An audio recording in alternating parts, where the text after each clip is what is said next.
Welcome to the Am I Hunting Podcast. In this episode, I sit down and do a recap of my deer season thus far and the lessons I've learned along the way.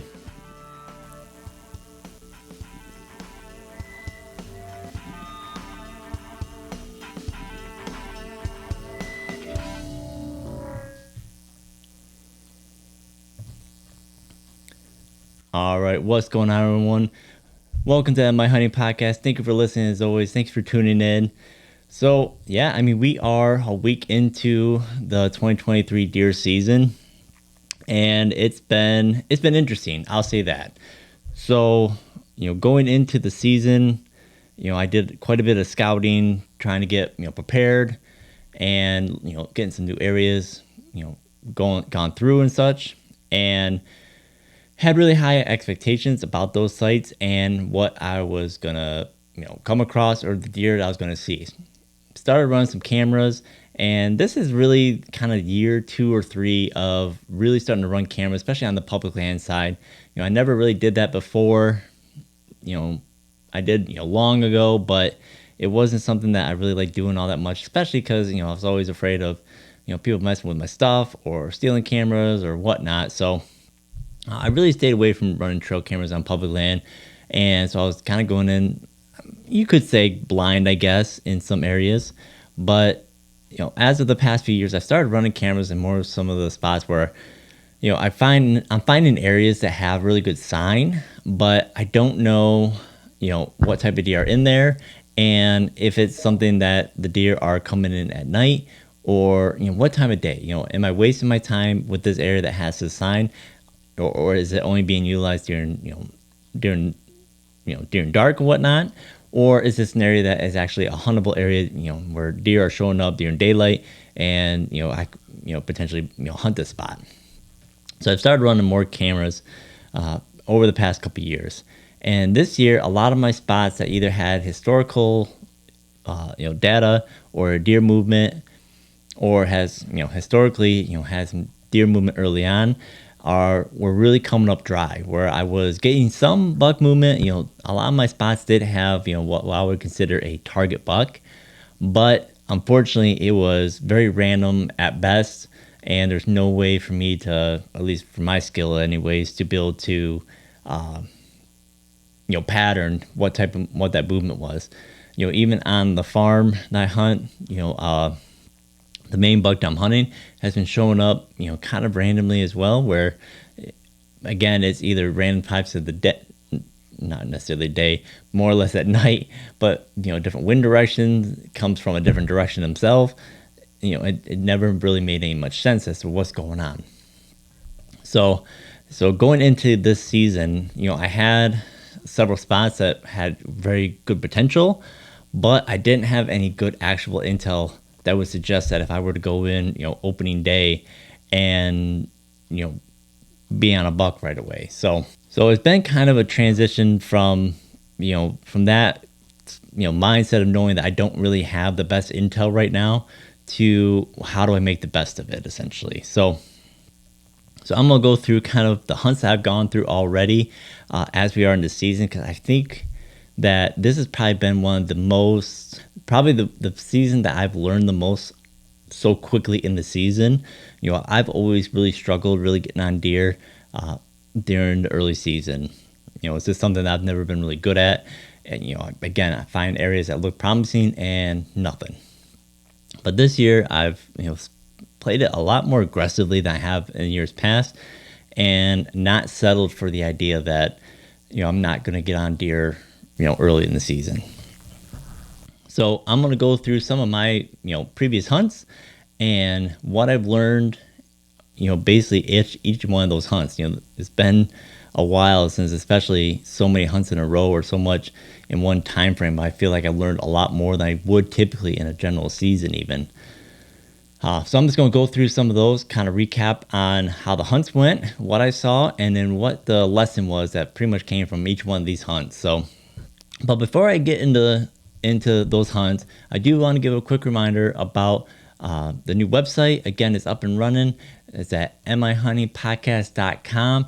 go over, check it out. It's going to be the collection of all the work for the show, essentially. So every one of the podcasts are on there. Any of these videos that I'm doing as well, those are all uploaded on there as well as we're getting a batch of articles up and running. We're going to do a monthly newsletter that's going to just kind of give you some key dates, some things to think about, some current event type stuff, as well as throw in a recipe or two. And if you are a fan of the show, head on over to the members section, become a member. Again, it's going to support this show directly, as well as give you access to additional content. So you have a discount to all of the products at the store, as well as access to a members only live show that we'll do once a month, where I gather up some of my friends and we just kind of do a recap and kind of talk hunting stories and just kind of have a BS session essentially. All right, now that we got the plug out of the way, let's go ahead and get into how the season's been going. So right off the get-go, during opening day, everyone knows, here in Michigan, that it was a very warm opener. I think we had temperatures in the 80s. And initially, again, with my intel that I hadn't planned on actually doing a morning sit for opening morning. Again, the intel just doesn't, suggest that, I really needed to, even though, it would be kind of fun just to go out there for the tradition of it, being out there opening morning. But I really had planned on going out that evening to, basically take advantage of that evening movement. Again, basically with that big south wind that we had at the time too, it kind of limited some of my hunting spots that I really wanted to, I would rather go to. And then also the fact that I didn't have the intel, indicating that, this would be a good movement time for a lot of those areas anyways. I figured, why burn that spot out right away?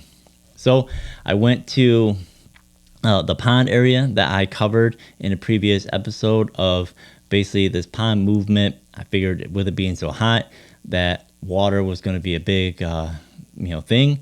So figured sit over water and hunt this new spot. It worked pretty good for the I believe it was the southwest wind that we had at the time.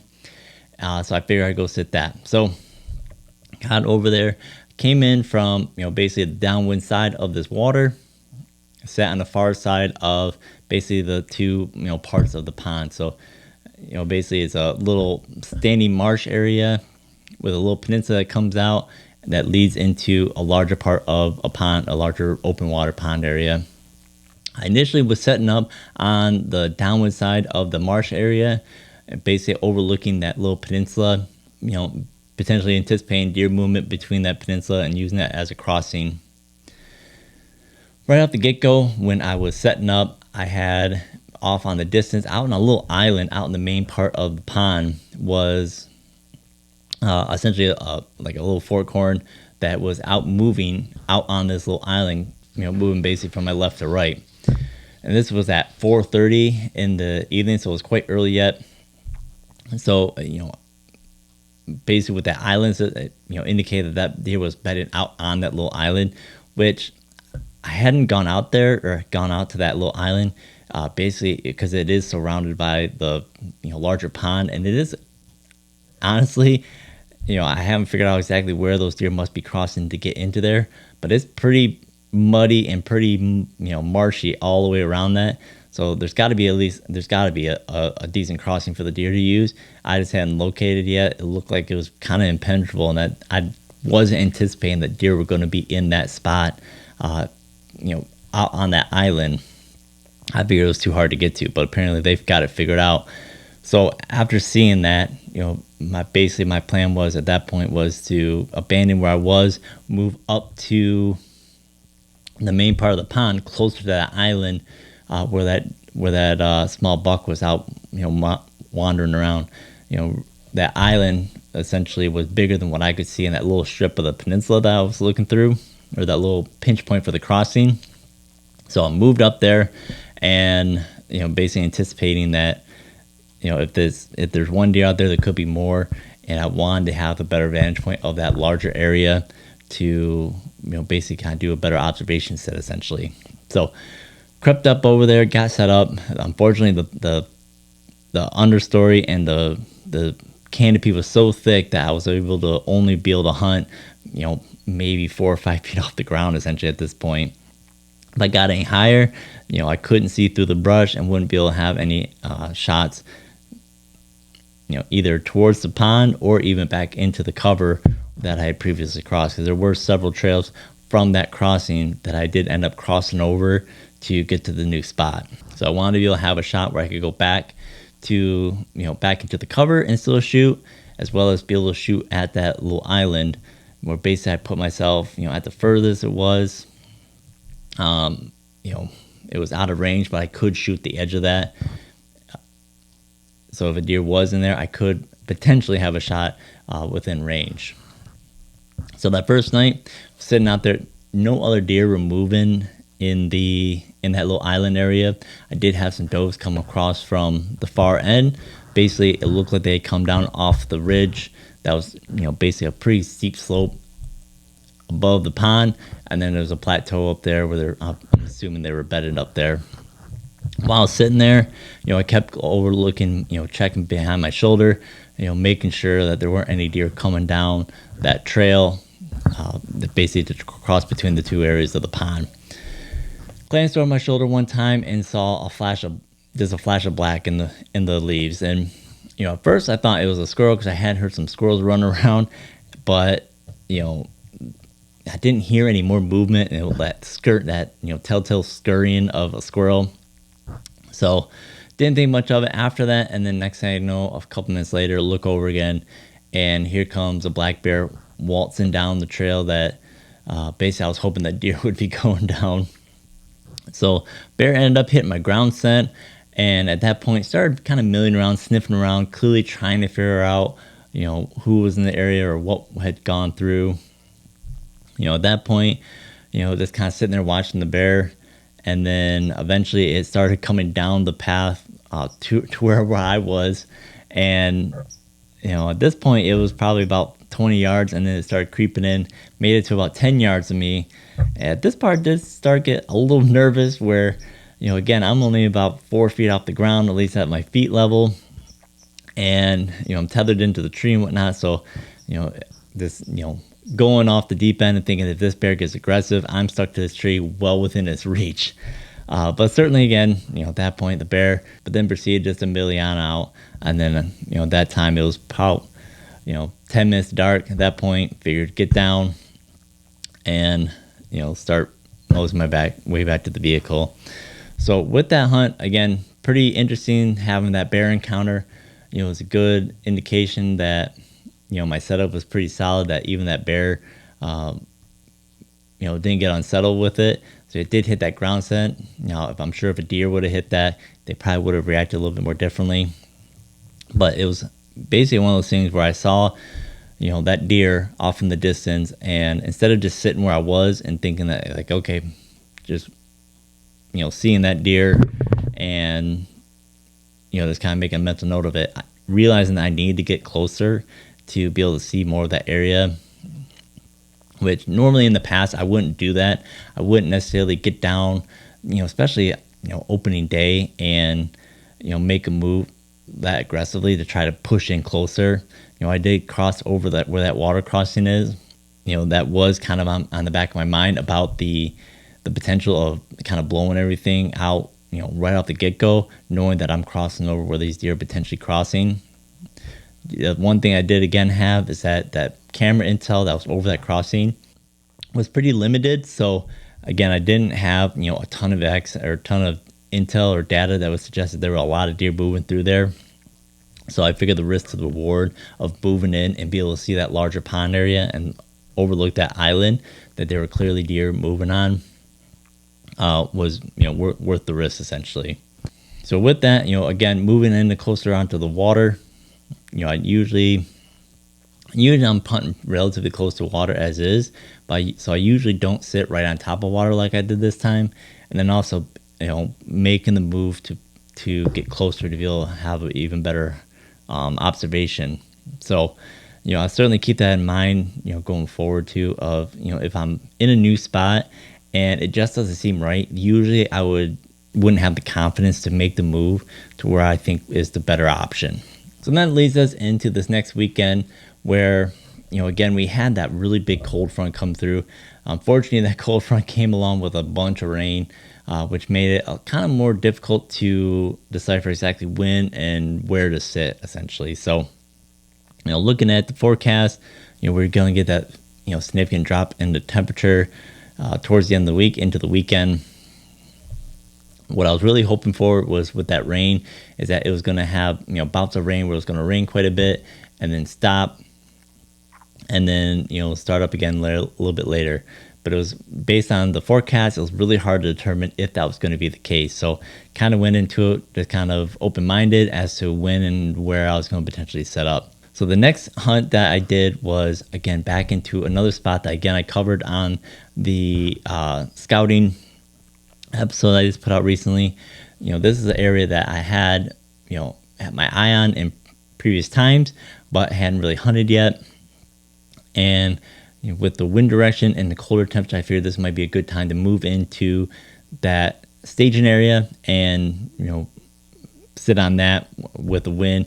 It was the wind was kind of in my favor, but it was right on that verge of being a bad wind for the area, which again, usually I wouldn't make this move or sit in this spot this early in the season, but I've been wanting to kind of push the limits a little bit more in regards to the type of wind that I hunt. Certainly in years past I'd hunted where the wind's 100% in my favor. There's no way they could win me, and it just seemed like sometimes that some of those spots I picked, like, yeah, they worked for me, but it may not have been necessarily, based on the wind direction and the direction that the deer might feel comfortable with going, where the wind is absolutely not in their favor. Now, certainly I've seen and have even killed deer that, are walking with the wind to their back, not putting their nose in the wind or anything like that.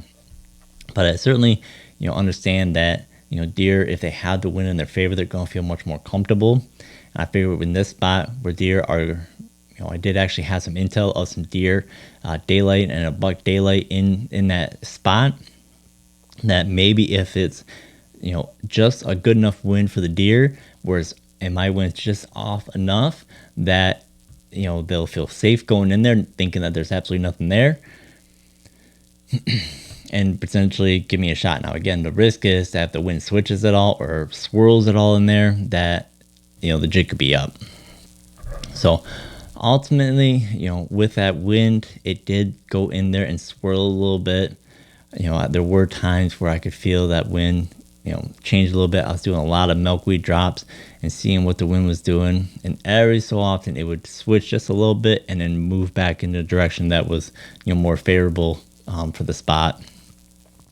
So, again, it's one of those things that, like, if you're in that little hub or in a bowl even, there's a reason why there's usually a lot of sign in those, or when you find an area that has a lot of sign, it's in instances, I think, like that, where, they get in there and the reason they feel secure in there and feel comfortable being able to be in there is probably a lot of times that wind is swirling in there and they're able to get a nose full of what's around them. I've seen it before. I've even listened to people talk about it where you have these bowls that wind just swirls around. It takes weird turns sometimes where the wind just kind of bounces off things just right, and it just pulls that scent just ever so slightly back into the area or into that bowl. And I think that's what this area has going for it. Even with the prevailing wind that was relatively strong in most cases, it wasn't until the last hour of light where it really started to calm down. And some of those thermals I think were taking into effect too. Is it wasn't until then that the deer started moving into that spot. Now, again, it's one of those things where I was hoping that a buck would come through a certain direction, as I had seen in the camera intel. Buck was a no-show. I did have some does show up late into the last few minutes of light. I was actually starting to tear down my setup, and basically from behind me, it started, that's where the deer were coming from, which kind of caught me off guard because, basically that was the direction where I'd come in from. And so basically what I'm looking at is I've got thick cover in front of me with this little bowl with a little bit of open area, kind of a marshy spot where some, different plants growing in there than what's around the rest of it. Behind that, some mature pines. Behind that is a very thin strip of cedar that I use as my access point. And then behind that is a larger clear cut. So I figured the deer were coming from the thicker cover, moving up, basically towards me, heading towards that clear cut. These couple does were doing the exact opposite.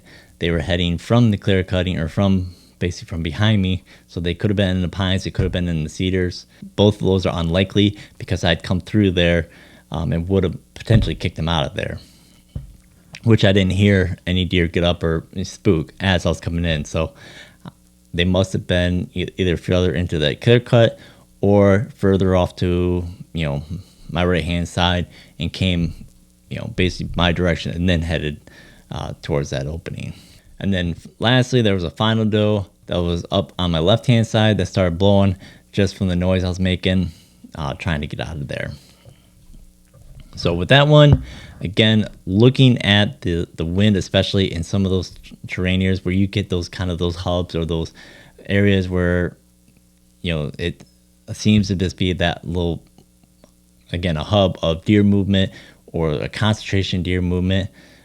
I'm starting to learn more and more that, especially if you're going to work with a more aggressive wind, it's going to be more challenging in those areas because the way the terrain sets up, or the cover, or the tree structure, the wind is going to move around in there a little bit more than what you would typically, deal with in an area that, doesn't have those same features.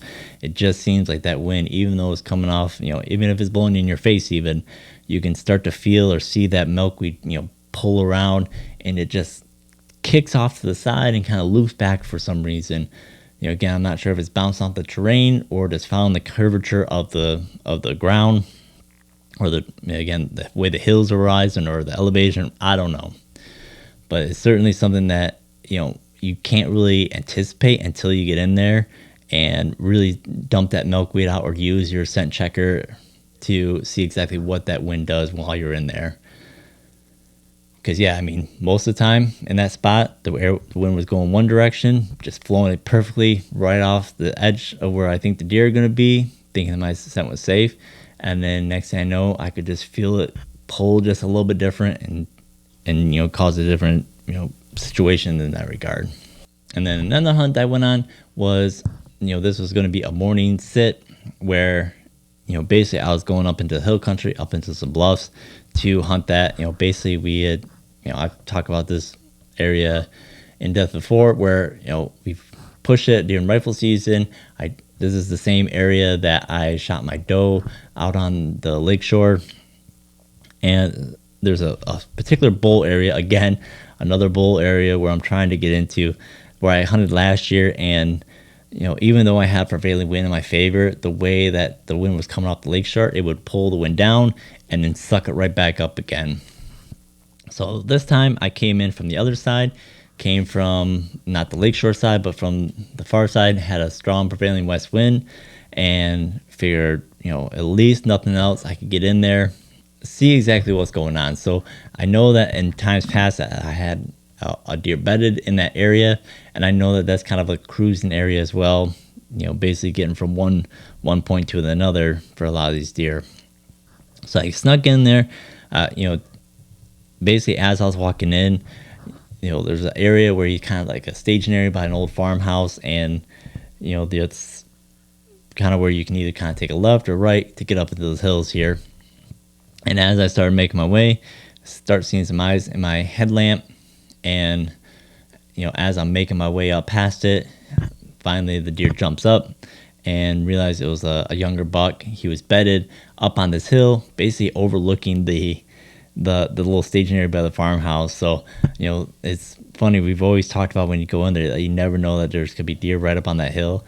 And sure enough, there's a buck bedded right, basically up on the hill, overlooking that area, and being able to see anything that's coming down that trail, because that trail is known for a lot of people just walking around, going for hikes and whatnot. So it was funny to see that buck was, sitting there, and he could observe anything moving down below. and then immediately jump up, turn into the cover right behind him. But as I got up in there, got set up in the spot, sitting on the ground, kind of gillied up, sitting in some brush and whatnot. There was an apple tree that was actually had a lot of apples within 40 yards where I was sitting. So I figured maybe this would be a good spot. Ultimately sat for about an hour, no deer movement, and it was pretty windy, where that bull was. It was sucking a lot of the air up off the lake shore.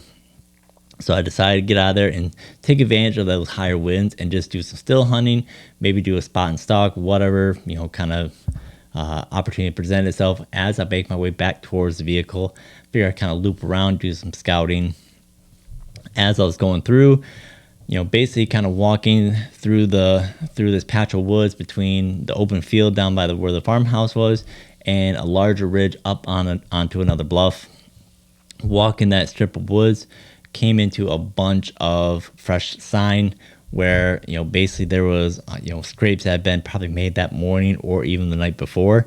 There was a rub that it was so fresh that you could still smell the sap from that bark getting stripped off the tree.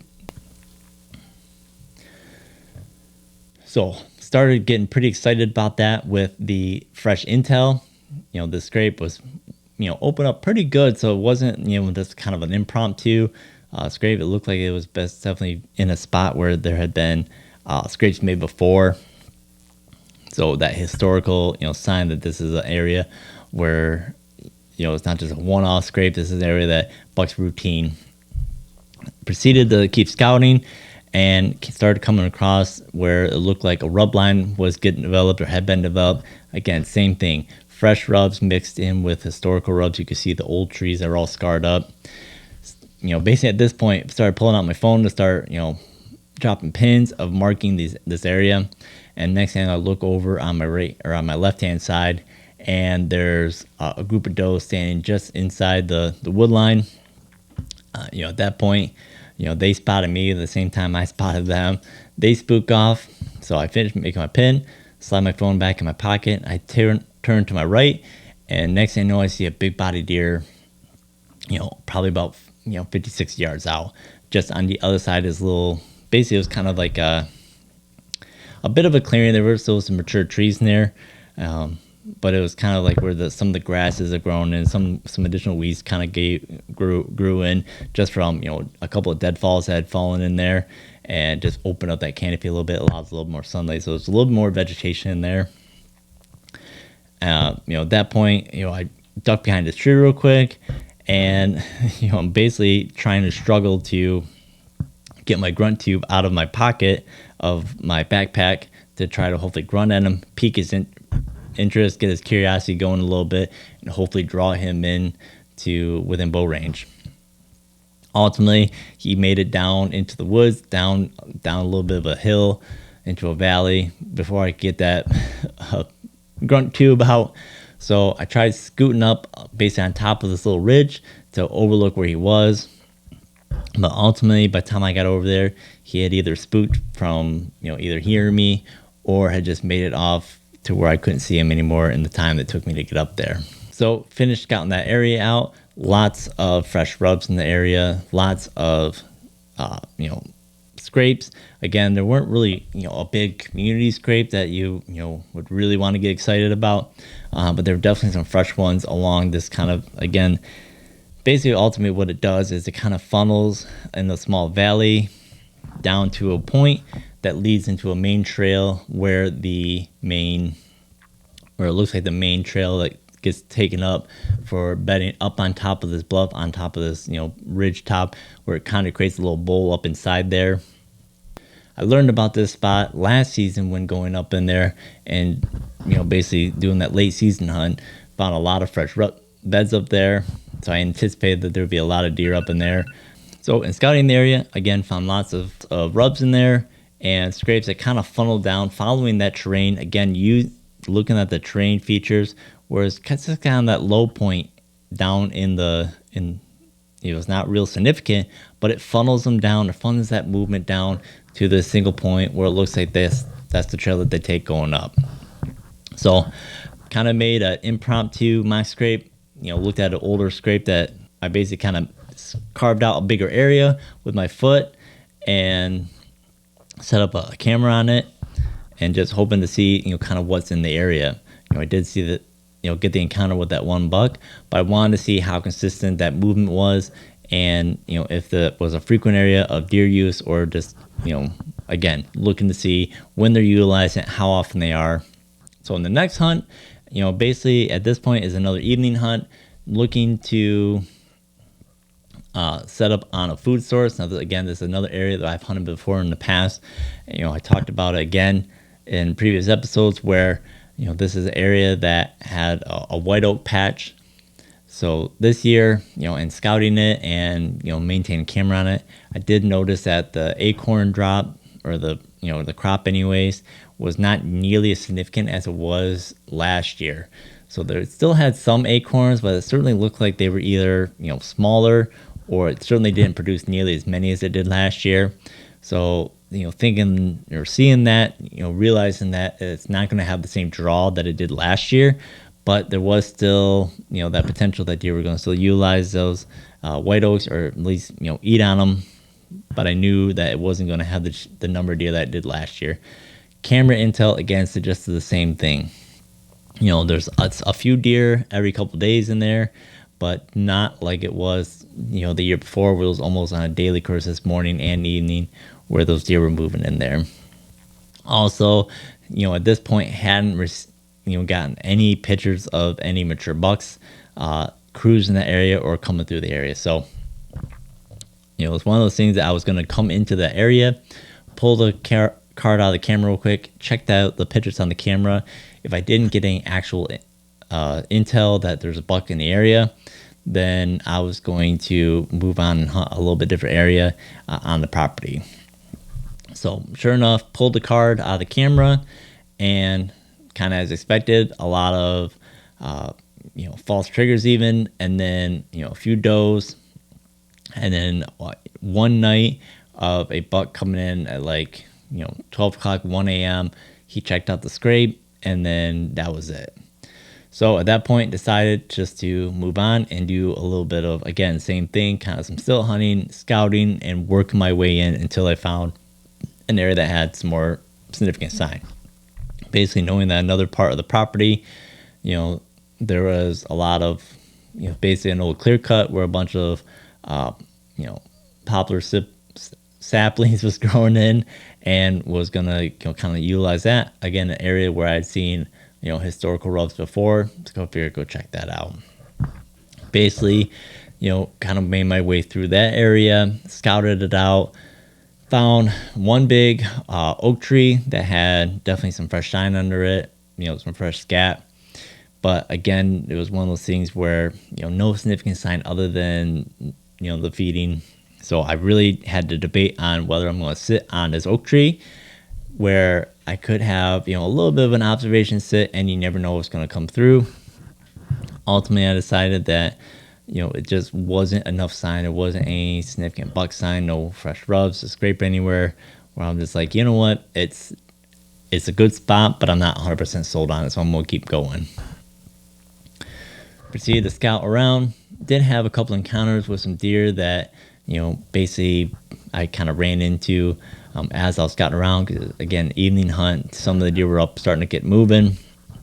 Had a pretty fun encounter with a spike horn that he was up feeding, and at that point, just kind of like he was kind of in between me and where I was trying to get to, so I had to play a little bit of a game of get around him without spooking him, and kind of keep an eye on him and make sure there was no other deer around the area hanging out with him. So again, that night, another prime example of the conditions just weren't right. I didn't have good intel, so why sit on something that I don't have confidence in anyways? Proceeded to move on. Did that scouting.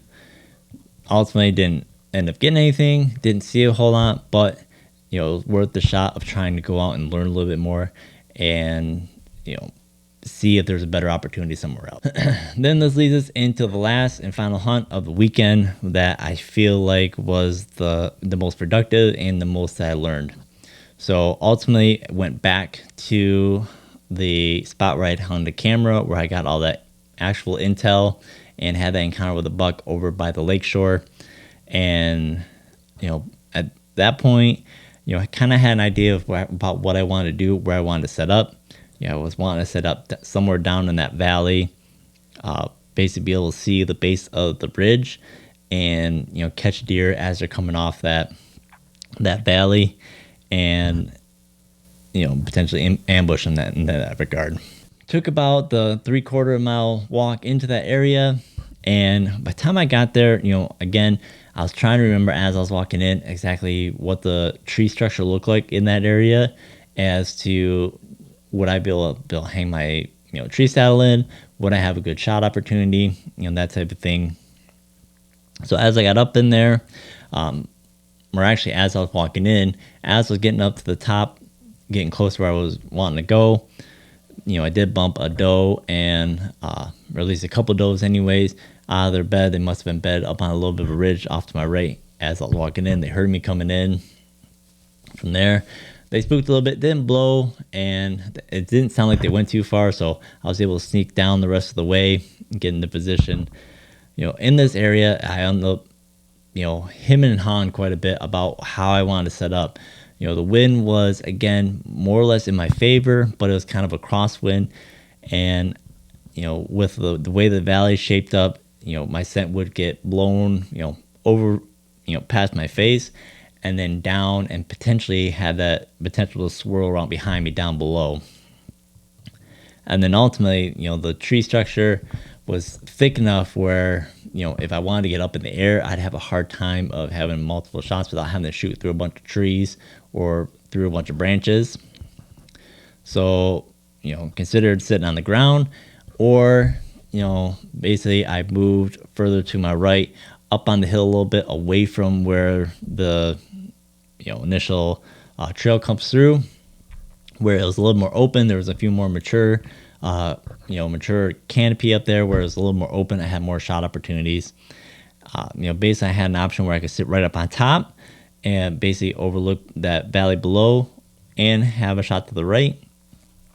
Again, looking at the wind though, and knowing that it was an evening hunt and that my thermals were going to potentially get sucked down that side hill, ultimately I moved a little bit further to my right. Again, a little bit further away from where I wanted to be. I was actually outside of the shooting range of the original scrape that I had made with my camera on it. Ultimately, especially if I do a my scrape like that, I generally want to put it in a spot that I can hunt from.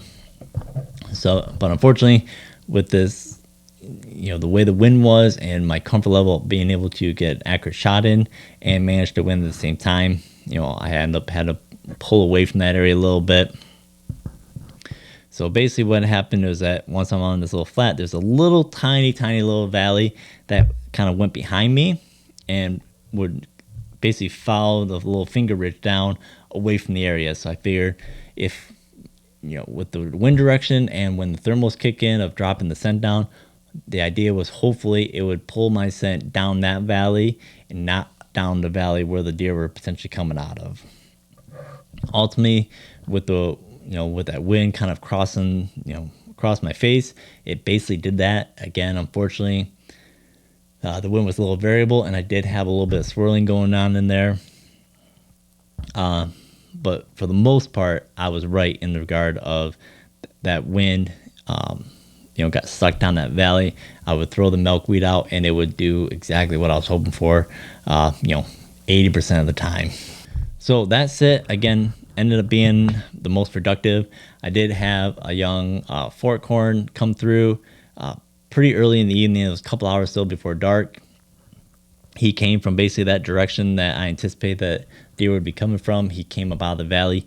He did kind of sneak up on me with it being so windy, and then the amount of foliage from the leaf cover. He was already pretty much in bow range by the time I saw him. Unfortunately, because of me, going up on top of that little top, he did hit my ground scent, and it did seem like it made him a little nervous. And then with my scent being swirled around a little bit in the area as he got a little bit closer, he did pick up on my scent, and then eventually kind of moved away from the area. Didn't really get spooked out completely and head back where he came from. He just kind of went out, down and around behind me, out of view essentially. The next encounter I had was with a doe and her spike fawn. Essentially, they came actually from my right shoulder from behind me. They came up into the flat. Same thing. They caught a little bit by wind. That doe was awfully nervous, but they ended up hanging around for probably 30 minutes or so. While sitting there, saw another doe off in the distance out in front of me. Basically that one was probably a good 100 yards out, but I could see, in this more open area that I had chosen, you could see out their ways and see that the deer was kind of milling around. So that other deer got that doe's attention.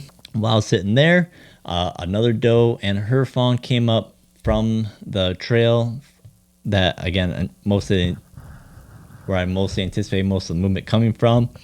Unfortunately, same thing. Eventually, they hit that line where my scent was blowing from and spooked as well. So from there, that was about the wrap up of the night. I ended up getting down and, did a little bit of a quick scout real quick before it got completely dark. Ended up finding, another scrape on a trail that was in front of me by about 15 yards. Off to my right there, about 20 yards out, there was another fresh scrape that was made. So from there, after I got packed up, ran over to pull the card out of the camera because I was curious to see if even in that short time frame of just a couple days, how much deer movement there was. And to my surprise, there was a significant amount of movement. Basically from day one of setting up the camera, there were bucks that were in that scrape. That little fork horn that I saw earlier in the evening, he actually worked that scrape before he made it over to me. So, very promising of that, the amount of deer movement, seeing all those does, filter through the area, having the buck movement. I did get one glimpse of a buck on the trail camera where, basically it was, unfortunately, it's probably the worst quality picture of the whole batch, but a significant rack on this deer.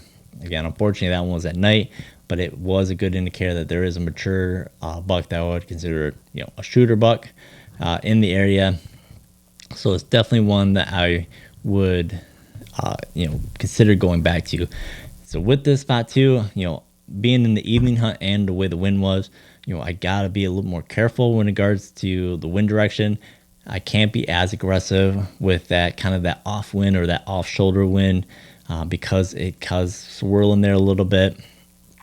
Also, thinking the idea of potentially coming in there in the morning hunt instead of an evening hunt where, even if there's deer that come in behind you, unless they hit the ground scent, potentially you have those morning thermals pulling your scent up and pulling some of that scent away where deer might be a little more comfortable even coming down, potentially downwind of you, or at least getting closer to you before they really hit your significant scent.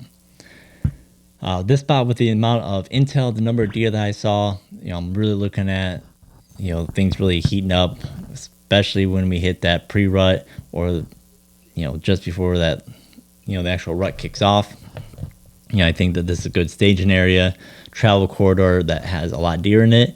So the potential for, a big buck to come through, checking these scrapes, hitting one of these scrapes, and just using it as our travel corridor, looking for does and whatnot.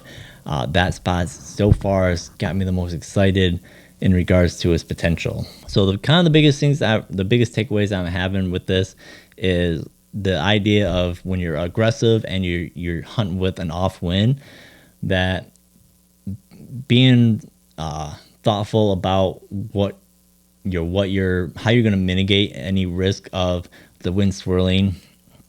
There's some things that, like that first spot that I went to where the wind was swirling, I don't know how much of an option I had to adjust for that. But then, come to the second spot down by, for that last hunt, knowing that I was going to get some swirling winds, affecting that, setting up to where I can mitigate that as much as possible. I think I would have had a little bit more success too if I hadn't kind of been milling around trying to figure out where I'm going to set up. So now that I've got the spot or the tree essentially picked out that I want, being able to not leave as much ground scent is going to be beneficial as well. And then also, looking at weather patterns and whatnot, again, we always usually get like kind of an early season cold front. At least most years we do, and I think they're good. I think they do get some deer up on their feet more than if it was just the stagnant weather. Now, I don't. I've come to the realization that I'm not going to get excited as I have in years past about it. Just knowing that it's still early season. It's still we're several weeks away from you know the rut. So yes, some deer will get up a little bit earlier. Some maybe get up to feed more. They may move around a little bit more, but it's not going to have the impact like a cold front in late October is going to have. So, I take that a little bit of a grain of salt. Like, will I complain about a cold front? No. Am I going to get all amped up like I did this year, thinking that's going to be super great? No, I'm not going to do that again either. So, the outlook for the weeks to come, again, I'm looking at a lot of those transition areas or staging areas. Ultimately, I'm starting to realize that like that's really the thing I focus on the most, or a lot of the areas that I hunt are on those staging areas where I find a concentration of deer sign, whether that's a bunch of trails, rubs, scrapes, food source, where I can pack all that into an area where I know that their deer are bedding over here somewhere. They're coming through here, and then they're going off to a bigger food source over there, and trying to catch them in between. There's lots of hunters that will, they'll target those bedding areas, or they'll target the food source. Especially on public land, the food sources usually are too big of an area, or I find that it's inconsistent as to when those deer are going to show up. A lot of times they're showing up right at last light, or if they show up at all. A lot of times if I'm pushing in the bedding area, again, I don't have the skill set or enough practice doing that where I don't feel confident going in there and not buggering them up. I've done that in the past where I've, sat in or headed into an area where I thought a deer was bedded and got in there and nothing, no show. So then I start questioning, did I, spook the deer out and that's why they're not there? Did they go another direction? I don't know. So that's why I focus on mainly those transition areas or those travel corridors. A lot of times you're getting those deer that, you get them out there before the food source where it's going to be potentially dark by the time they get there, and you're not pushing into their bedding area. You can get a lot of times get in there, deer pass through, you're able to get out without spooking too many deer as well, because they're not milling around or hanging around too long. So those are, again, those areas I'm realizing that those are my core areas that I like to focus on. That's where I seem to have the most success. And then also, looking at, just kind of waiting it out for that pre-rut time frame with a lot of those corridors, with a lot of those scrapes and rub areas that I'm focusing on. Just knowing that as we get later into October, the potential for the deer activity is going to increase, and that's when I should really focus in on those spots and feel pretty confident about those areas. So that's it basically on the hunt so far, with pushing kind of my comfort zone on some of these areas by pushing the wind and just scouting more areas when I'm not convinced about sitting on an area. Too many times in years past I've sat on a spot and thinking like, yeah, this is a good spot, they got to be here, they're going to show up, and then sitting there and then not seeing anything and just being all frustrated about what the whole situation came down to. Now it's far more active or far more aggressive of, if I don't think this spot's gonna be it, then I'm not gonna sit here, essentially. Even those earlier observation sits, moving in on a spot where I think the odds are better, or even where I can see more, essentially, having the confidence to, again, change your mind, or once you're in the spot, knowing that this may not be the right spot, and knowing that, hey, maybe over there is better, and then go ahead and making that move. But again, we'll see what happens with the rest of the season. It's still very early, and even though I'm optimistic, there's always that chance that I'm still off the mark in some regard and I'm missing something. So I'm going into it with kind of my usual, the high hopes but low expectations. I guess I would change that a little bit to high hopes and medium expectations. So I'm gonna wrap it up with that, and we'll see how the rest of the season goes. best of luck to all of you out there. Good, congratulations to everyone that's already got their deer for the year or has harvested a deer at this point. And then for the rest of us, again, good luck to you. And as always, get out there, be safe, and have fun.